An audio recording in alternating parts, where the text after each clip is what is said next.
The morning of December 7th, 1941, opened with the sound of sirens in Pearl Harbor. Within 2 hours, the U.S. Pacific Fleet had been torn apart by Japanese aircraft. The United States had been forced into war, and in the smouldering wreckage, an obscure branch of the Navy found itself tasked with an impossible mission. At the time, the U.S. Navy submarine force was small, just 141 boats scattered between two oceans. Few Americans had even seen a submarine up close. They were considered auxiliary vessels, scouts for larger fleets, not a decisive weapon of war. But within 4 years, those same submarines would strangle Japan's economy, sink more than 1,200 enemy ships, and reduce an island empire to starvation. How did they succeed where Germany's massive U-boat armada failed? To understand that, we must go back to the men who commanded them, the technology they fought with, and the doctrines that shaped their fate. If you're enjoying this deep dive into the story, hit the subscribe button and let us know in the comments from where in the world you are watching from today. The story of American submarines in the Pacific began in disaster. On paper, the U.S. Navy had developed a modern undersea fleet during the interwar years, but its doctrine remained trapped in an older age. The Navy saw submarines as scouts for battleships, not as independent hunters. Torpedo tactics were rigid, communications slow, and captains cautious.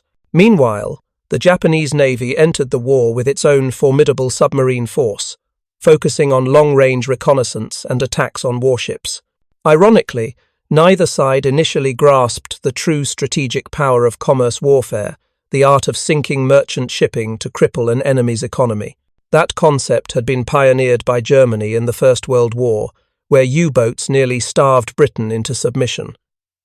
Yet by 1941, the Germans were repeating the same campaign on a vastly larger scale, while the US Navy was only beginning to learn what submarine warfare could truly achieve. At the start of the Pacific War, American submarines were plagued by a hidden flaw, the Mark 14 torpedo. It was supposed to be the most advanced weapon of its kind: magnetic exploders, depth-keeping gear, and a deadly warhead. But in reality, it was defective. It ran too deep, its magnetic detonator often failed, and even when it struck, it sometimes didn't explode. For nearly 2 years, submarine captains risked their lives only to watch their torpedoes pass harmlessly under enemy ships or bounce off their hulls. By contrast, Germany's Type 7 U-boats, operating in the Atlantic, had efficient and reliable torpedoes by 1940. Yet, despite that technological edge, the German submarine campaign would ultimately collapse under Allied countermeasures, while the flawed American force would grow stronger with each patrol.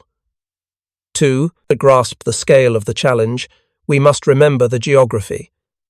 Germany's submarines operated in the confined waters of the North Atlantic, dense with convoys, aircraft patrols, and radar-equipped escorts. Japan's merchant empire stretched across the vast Pacific and Indian Oceans, with more than 10,000 merchant ships carrying vital oil, coal, and food to the home islands. The United States submarine force faced an enormous hunting ground, but also near total freedom to operate once it learned how to strike effectively. In the early months, however, they were forbidden to attack certain ships and restricted by outdated rules of engagement. Commanders like Dudley, Mush Morton, and Charles Lockwood would soon challenge those rules and redefine the meaning of submarine warfare. Morton's story began with the USS Wahoo, a Gato-class submarine launched in 1942. At first, Wahoo's patrols were failures. Her commander hesitated to attack and missed opportunities. But when Morton took command, everything changed. Aggressive, daring, and unorthodox, he turned Wahoo into one of the most lethal submarines in the Pacific. Morton rejected the old doctrine of stealthy observation. He hunted aggressively on the surface by night, using radar to detect convoys, and fired spreads of torpedoes at close range. His philosophy echoed the mindset that had made German U-boat aces like Günther Prien famous, but Morton's targets were different. He wasn't aiming to starve Britain, he was dismantling the arteries of Japan's empire. By 1943, the US submarine fleet had fixed most of its technical issues. After bitter tests and open rebellion from the submarine captains, the Navy finally acknowledged the Mark 14's defects. With functioning torpedoes, radar navigation, and new tactics, the Pacific War beneath the sea entered a new phase. Convoys that had once sailed unguarded from Borneo, Singapore, and the Dutch East Indies began to vanish.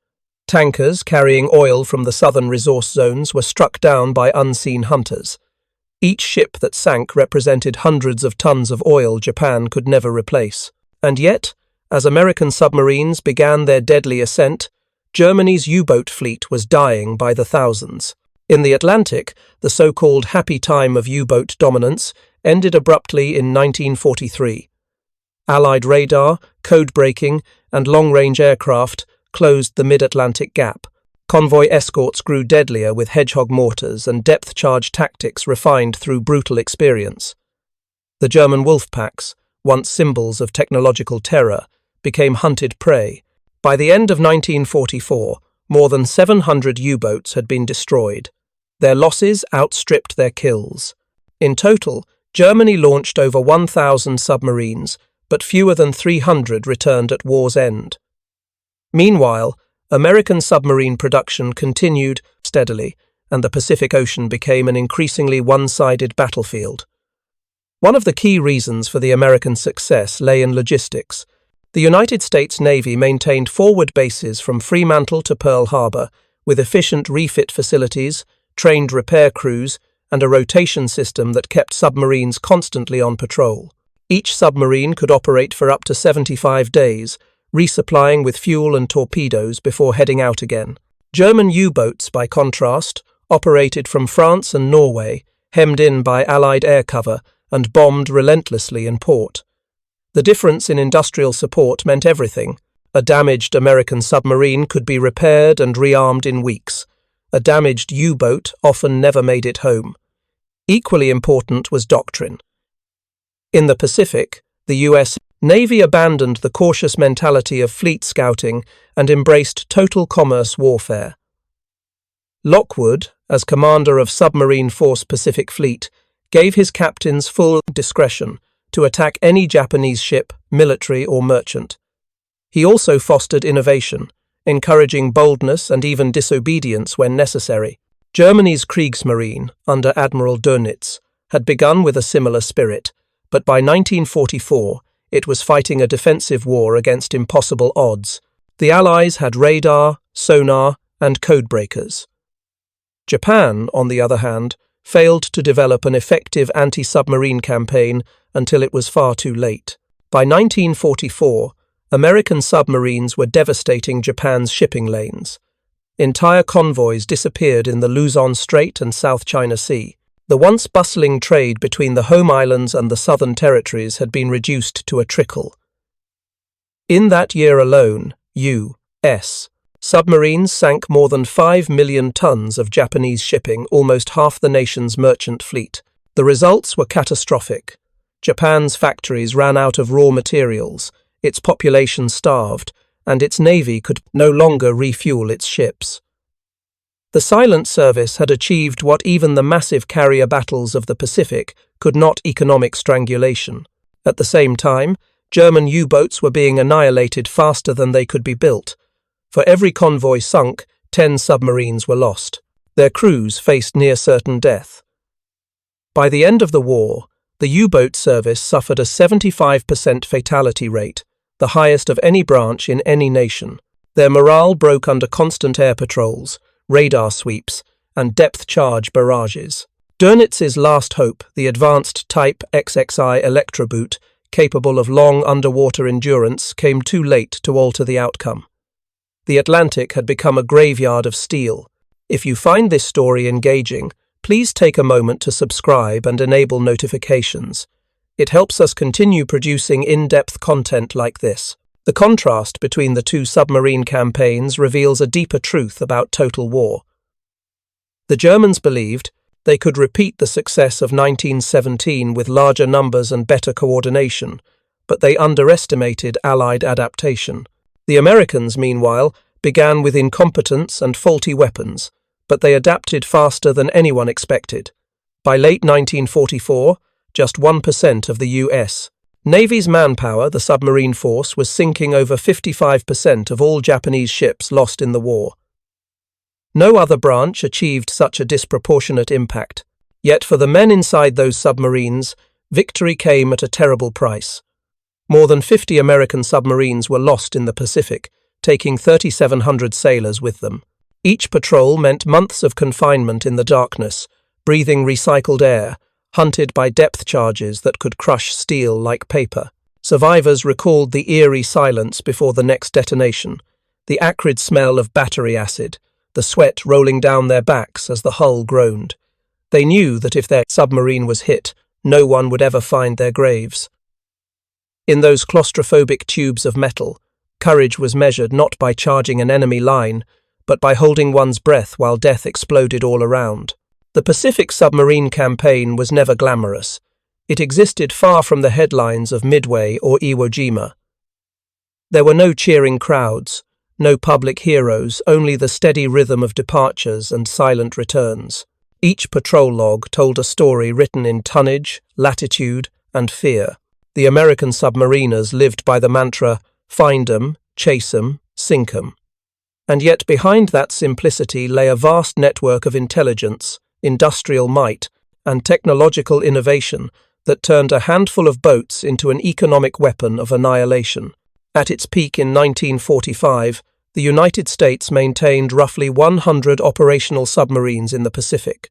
They were the Gato, Balao, and Tench classes, long-range, diesel-electric vessels designed to endure months at sea. Each carried 24 torpedoes, a 4-inch deck gun, and a crew of about 80 men. Inside, temperatures soared above 100 degrees Fahrenheit, humidity condensed on every surface, and food spoiled quickly. Life on board was a mixture of boredom and terror. Sailors slept beside live torpedoes, ate powdered eggs, and lived with the constant knowledge that a single depth charge could end everything in seconds. Still, morale remained high because they knew what their work meant. Every ship sunk brought Japan closer to collapse. In contrast, German U-boats by this time had become tombs. The Allies' radar-equipped aircraft hunted them from the moment they left port. New weapons like the Fido homing torpedo and Hedgehog anti-submarine projector made escape nearly impossible. By 1944, Allied codebreakers at Bletchley Park read German naval signals almost as quickly as Dönitz himself. Every Wolfpack rendezvous, every Supply U tanker, every movement across the Atlantic was monitored. What had once been the hunter had become the hunted. Germany's 1,000 U-boats, which had begun the war with such confidence, were now little more than desperate ghosts slipping beneath the waves, hoping to survive another week. The irony was profound. The Germans had pioneered submarine warfare, yet their over-reliance on it had doomed them. The Americans had started the war with obsolete ideas, but their willingness to adapt transformed their submarines into the most efficient naval weapon in history. Aboard the USS Tang, under Commander Richard O'Kane, this transformation reached its peak.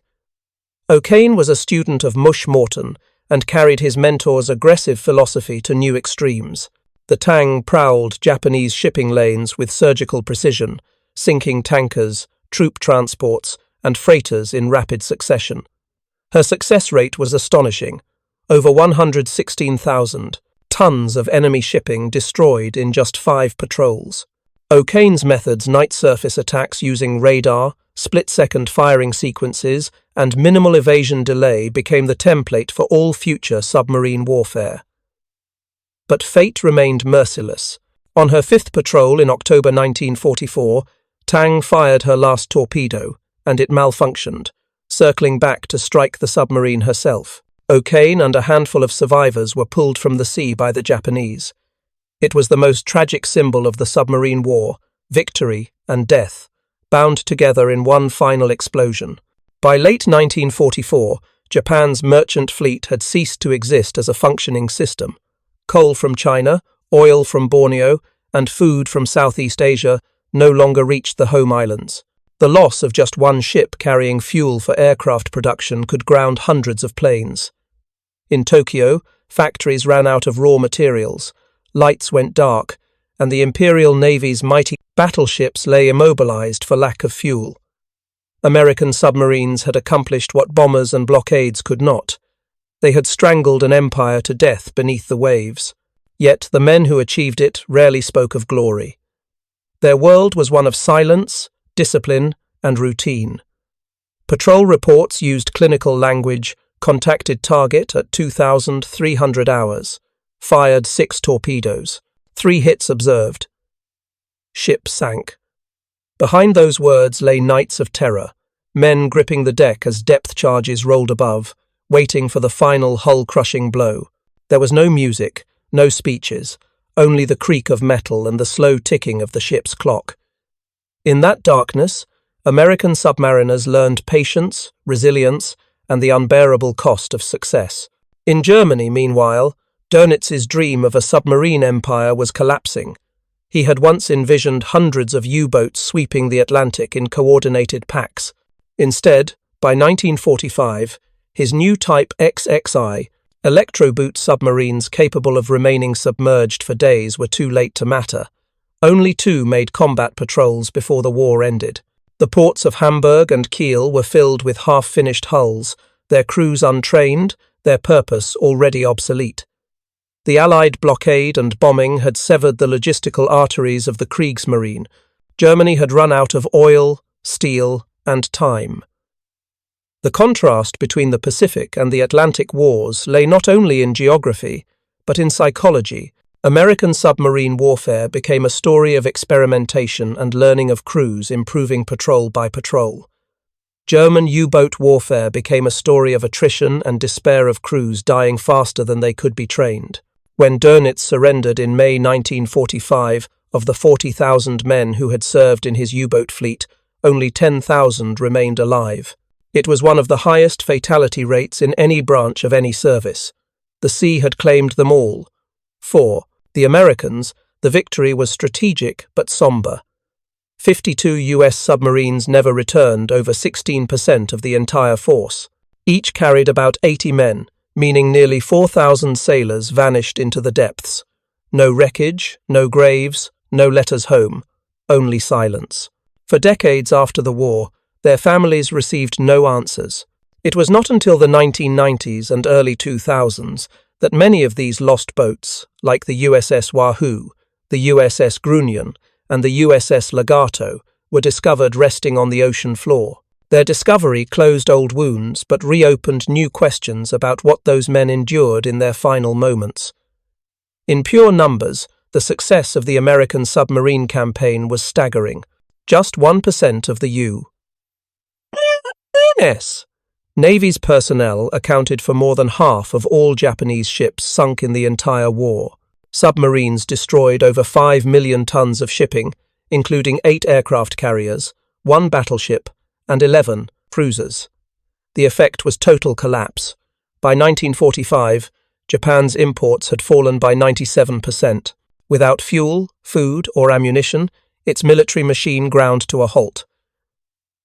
The Emperor's ministers knew they could not continue the war. The United States had won not only through air power or atomic force, but through economic strangulation delivered silently from beneath the sea. Yet the irony endured. In 1939, Admiral Karl Dönitz had argued that a small number of well-trained U-boat crews could bring Britain to its knees. By 1945, that vision was a ruin. In 1942, few in the U.S. Navy believed submarines could win a war. By 1945, they had proven to be the decisive factor in Japan's defeat. The Germans had started with mastery, but ended in catastrophe. The Americans had started with blunders, but ended in triumph. It was the ultimate reversal of fortune, a mirror image of innovation, adaptation, and hubris. The legacy of those 141 American submarines would echo for generations. After the war, the U.S. Navy studied the lessons learned in the Pacific to shape a new doctrine for the nuclear age. When the Cold War began, submarine warfare shifted from commerce raiding to deterrence. Ballistic missile submarines now carried the fate of nations in their silos. But every officer who walked the silent corridors of a nuclear sub carried the ghosts of those who'd come before the diesel fumes, the smell of salt, the sound of depth charges in the dark. Those lessons in endurance and adaptation defined not only naval warfare, but the psychology of survival itself. Richard O'Kane survived Japanese captivity and later received the Medal of Honor. Dudley Mush Morton was never found. Charles Lockwood returned home and wrote, "We shall never forget that our freedom rides on their eternal patrol." To this day, the memorial in Pearl Harbor lists the names of all 52 American submarines lost in the Pacific. Each name represents a steel coffin somewhere beneath the sea, a reminder that history's greatest victories are often built on silence. The story of the submariners, both American and German, is not just about ships and tonnage. It is about the limits of faith in technology and the human capacity to adapt. The Germans believed in precision, obedience, and doctrine. The Americans discovered that survival required creativity, risk, and defiance. In that difference lay the outcome of two wars fought beneath one oceanic truth. The sea does not forgive mistakes. It rewards only those who learn faster than they drown. The morning the war came to the Pacific was a lesson in suddenness and wrong assumptions. It was the 7th day of December, 1941, and sailors on the decks of ships at Pearl Harbor expected a routine day of maintenance and drills. They did not expect the sky to bloom with torpedoes and fire, nor did they expect that within hours a handful of submarines and their crews would be forced to reconceive what naval warfare could mean. What followed over the next 44 months was a transformation so complete that by the time the Emperor's ministers sought surrender, a mere 1% of the United States Navy had strangled an empire's ability to wage war. 141 American submarines, operating often with outdated doctrine and defective torpedoes, would sink well over 1,200. Japanese ships, merchantmen, tankers, escorts, and warships, while Germany's seemingly overwhelming fleet of roughly 1,000 U-boats failed to achieve a decisive victory in the Atlantic. This is a story of brittle doctrines, mechanical failures, stubborn learning, human courage, and the slow arithmetic of deprivation. The first thing to understand is how little anyone expected submarines to decide a theatre of war. In the interwar United States Navy, submarines were primarily scouts for battle fleets, instruments of reconnaissance, and occasional tactical support for capital ships. Doctrine emphasized stealth and observation, rather than independent commerce raiding. The Navy's tactical manuals still pictured submarines slipping into position to shadow an enemy fleet and report back, not cruising vast oceans to pick apart lines of supply. Torpedoes were treated as precise engineering instruments rather than blunt economic weapons. And yet the Pacific, with its sprawling distances and dispersed resources, would force a doctrinal revolution that the Navy had neither wanted nor fully planned for. The human center of this transformation was not a single man, but a series of captains and crews who learned by firing, failing, and improvising. Early in the war, the American submarine force fought with one of its hands tied behind its back. The Mark 14 steam-driven torpedo, officially the Mark 14 Mod 1, was supposed to be a triumph of engineering, a contact pistol designed to detonate under the keel by magnetic influence, depth control mechanisms, and a warhead powerful enough to send a freighter to the bottom. Instead, it ran too deep. Its magnetic exploder was unreliable in Japan's northern latitudes and geomagnetic conditions, and its contact pistol often failed when it struck at an oblique angle. Commanders watched with horror as torpedoes passed harmlessly beneath targets or struck hulls and did nothing. Submarine patrol logs filled with the sterile language of failure, one run clear under target, torpedo did not detonate, loss of speed after impact.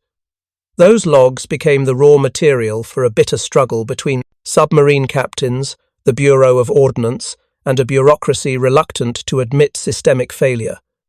The Americans fixed that problem, but only after cost in time, tonnage, and lives.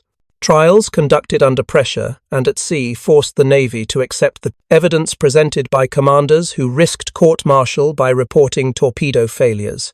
By the autumn of 1943, after instrumented tests, adjustments to the depth mechanism, and the abandonment of the magnetic exploder for contact-only pistols in practice, the Mark 14's lethality improved. That technical correction coincided with other transformations. The wide implementation of radar for detection, better sonar, and sound-ranging techniques for evasion, improved torpedo fire control solutions, and above all, a doctrinal willingness to treat submarines as commerce raiders. Where Germany's U-boats had perfected the art of wolfpack tactics to hunt convoys in the Atlantic during the First and early Second World Wars, the Pacific campaign required different innovations, longer patrol endurance, surface night attacks guided by radar, and independent aggressive action against dispersed targets that were not always travelling in convoy. If these are the mechanical and doctrinal bones of the story, the flesh is the logistics and intelligence that allowed American subs to keep hunting. The United States developed a network of forward submarine bases and tenders, floating mobile support anchored at Pearl Harbor, Fremantle in Western Australia, Brisbane, and later at Midway and Guam. These bases provided fuel, torpedoes, food, technical support, and dry dock facilities that could refit and repair boats in a matter of days or weeks. Submarines could remain at sea for long patrols, 60 to 75 days under the best circumstances, because a global industrial machine kept them provisioned and rotating. German U-boats, in contrast, often depended on refits at ports within range of Allied air power, or on the infamous Milchkuh supply submarines that themselves became prime targets. The Luftwaffe could not secure the Reich's ports indefinitely. Allied air supremacy made every forward base hazardous and every surface transit risky. When logistics fail, doctrine matters less. The Kriegsmarine gradually learned this the hardest way. Intelligence amplified the effect of American torpedoes and tactics. Signals intelligence, code breaking, and careful radio direction finding began to give Allied commanders a picture of Japanese shipping movements. Station Hypo at Pearl Harbor, under Joseph Rochefort and his team, produced critical decrypts that guided task forces and provided patterns for submarine commanders to exploit. In the Atlantic, Bletchley Park's breaking of the German Enigma cipher and the development of high-frequency direction finding turned the ocean into a monitored space. The Allies could pre-position escorts and aircraft where U-boats were likely to appear. Both theatres were shaped by asymmetric knowledge. Whichever side read the sea better could choose the time and place of deadly encounters. Yet the contrast at the operational level, the one that explains how one small submarine force suffocated a great empire, while another, numerically larger and historically pioneering, failed, was also psychological. The Krauts began the war with a confident doctrine and a remarkable early success. Karl Dönitz, a U-boat commander turned admiral, believed that massed submarines' well-trained crews in well-coordinated wolf packs could sever Britain's lifelines, as nearly happened in the First World War. For a time his theory worked. But by 1943 the Allies reversed the calculus. Airborne radar closed the mid-Atlantic gap. Escort carriers and long-range aircraft denied the U-boats the cover they previously enjoyed. Sonar and depth-charge tactics matured, and the steady churning of Allied ship production kept convoy losses below the level that would have forced capitulation.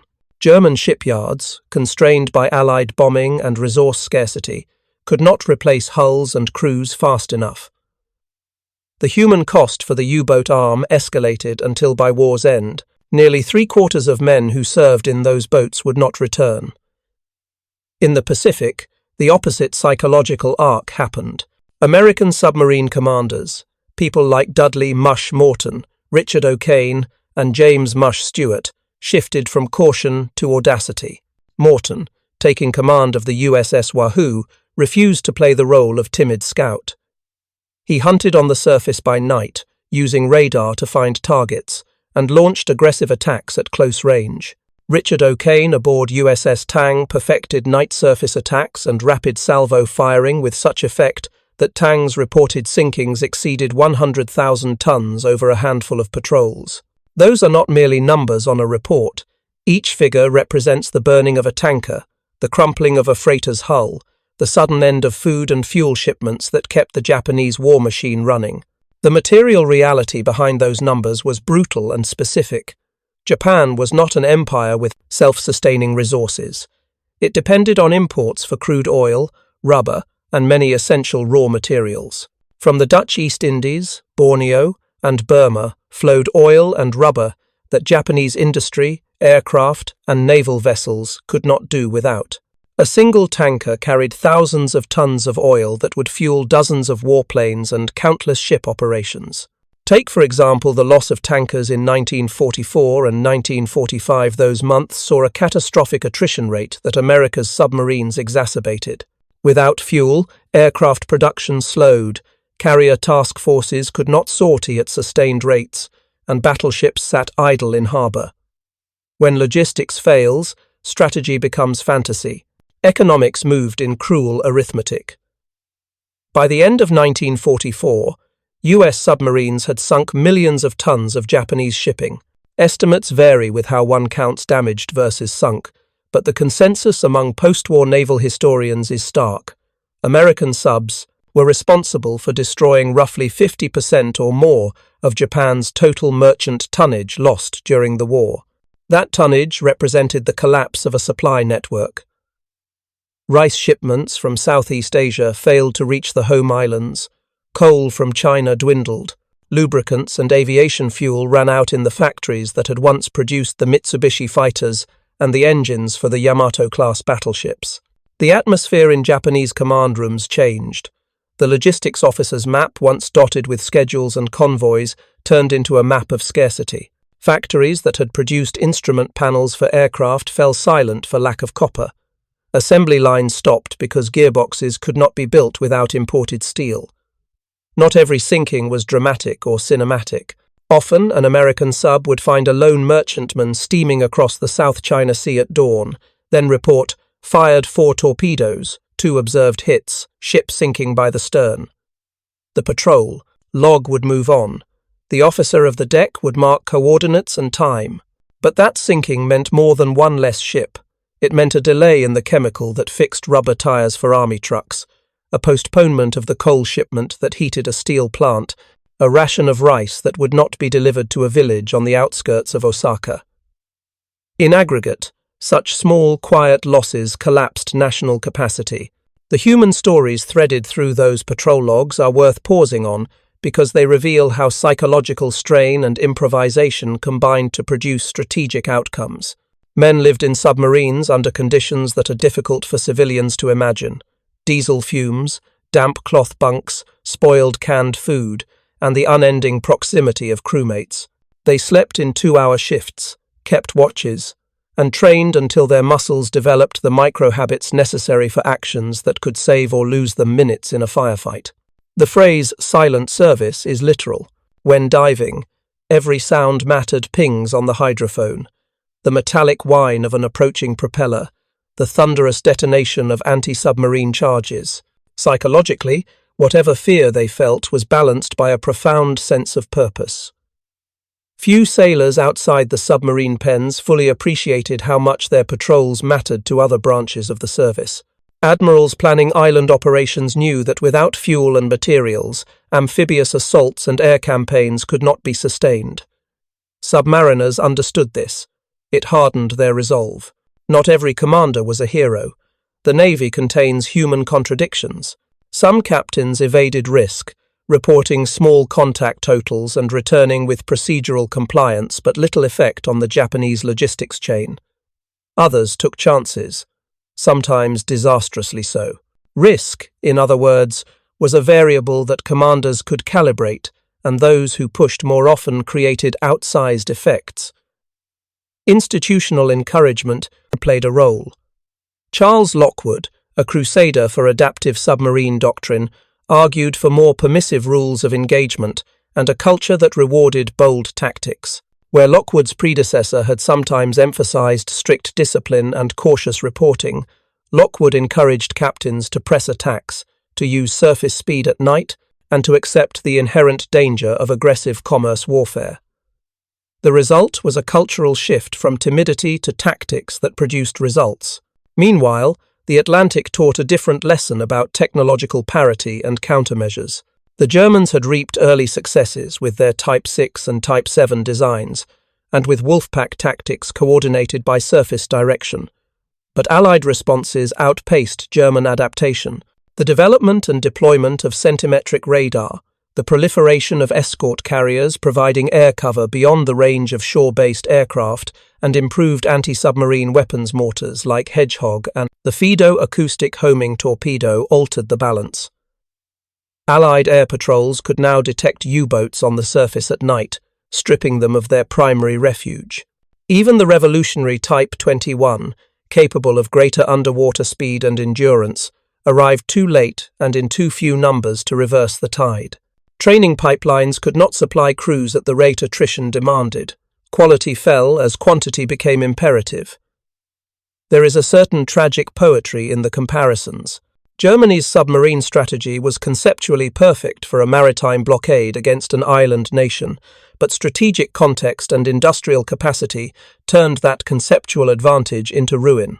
Dönitz's focus on U-boats was a rational choice in a resource-limited empire, but it required control of the sea, or at least parity in anti-submarine technologies that the Allies did not concede. In the Pacific, the American submarine force did not need to control the sea in the sense of fleet dominance. It needed to be effective against logistics, and it was. The Americans had the industrial base to push out hulls, tenders, radars, and refit facilities. They also had a political military environment that allowed for doctrinal adaptation, partly because of the Navy's decentralized command culture in the Pacific. The moral cost of these victories should not be understated. American success exacted human tolls on both sides. 52 U.S. submarines were lost in the Pacific alone, and with them roughly 3,700 sailors' men whose families received form letters and condolences, while the sea kept their remains. German U-boat crews suffered a fatality rate approaching 75%. These losses refract a difficult truth. Modern war magnifies the scale of human disappearance, and mastery of machines does not eliminate the sorrow of corpses at sea. When wrecks of submarines like USS Wahoo, USS Grunion, and USS Tang were located decades later by explorers and families, those discoveries provided closure, but also reminders that historical victories are built upon personal tragedies no archive can fully reconcile. Technological detail matters here because it explains how advantage was converted into destruction. American radar sets types like the SD and SJ surface search radars allowed subs to detect ships and aircraft at night and in poor visibility. The effective use of radar permitted surface approaches where deck guns and torpedoes could be employed with surprise. Enigma decrypts in the Atlantic and the so-called Purple and JN-25 breaks in the Pacific gave Allied forces windows of opportunity to interdict convoys and exploit predictable shipping lanes. Refit capabilities, submarine tenders like USS Fulton and submarine bases in Fremantle, meant boats spent more time hunting and less time limping back to faraway yards. These are prosaic pieces of hardware and infrastructure, but war is built from these prosaic pieces. A missing fuel line, a bulky pump, or a defective torpedo can reverse fortunas. One of the most poignant episodes that captures both human courage and technological hazard is the fate of USS Tang and Commander Richard O'Kane. Tang's patrols in 1944 were devastatingly effective. O'Kane mastered night surface attacks, rapid salvo torpedo fire, and then immediate high-speed withdrawal to minimize exposure. But on a patrol in October of 1944, Tang's last salvo included a circular run from a faulty torpedo, which returned and struck her. The submarine suffered catastrophic damage, sank, and survivors were captured. O'Kane lived to tell the tale, and in the post-war accounts, his leadership and the crew's professionalism were memorialized. The story encapsulates the paradox of submarine warfare. Technological innovation and human daring win tonnage, but the same technologies that empower can, when imperfect, kill their users. By the time the war was nearing its end, the arithmetic of deprivation became incontrovertible.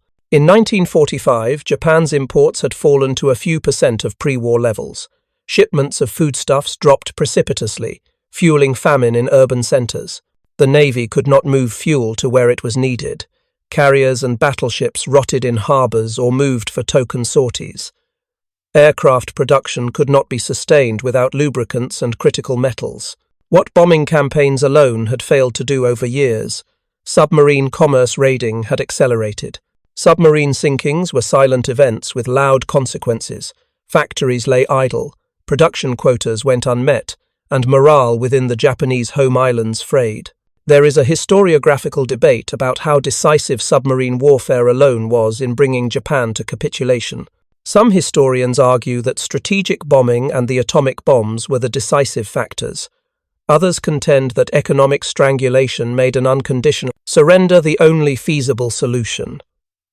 The truth is not binary.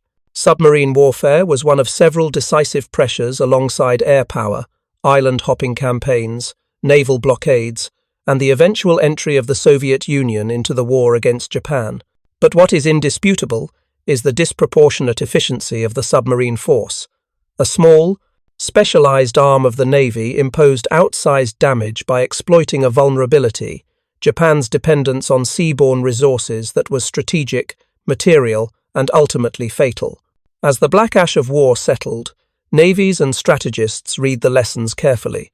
The United States integrated the techniques of Pacific submarine warfare into peacetime doctrine and into training for the nuclear age. Where once submarines had been scouts, now they were platforms for deterrence, for intelligence, and for strategic strike. Germany's late-war submarine designs, fast, able to stay submerged longer, pointed toward submarine futures. But the Reich's industrial collapse meant those designs never matured into a strategy-altering presence. The names of the lost remain engraved on monuments, and statistics cannot make their absence less real. The memorials at Pearl Harbor list the 52 submarines lost in the Pacific and the thousands of sailors who never returned. For families and survivors, history is personal record and obituary.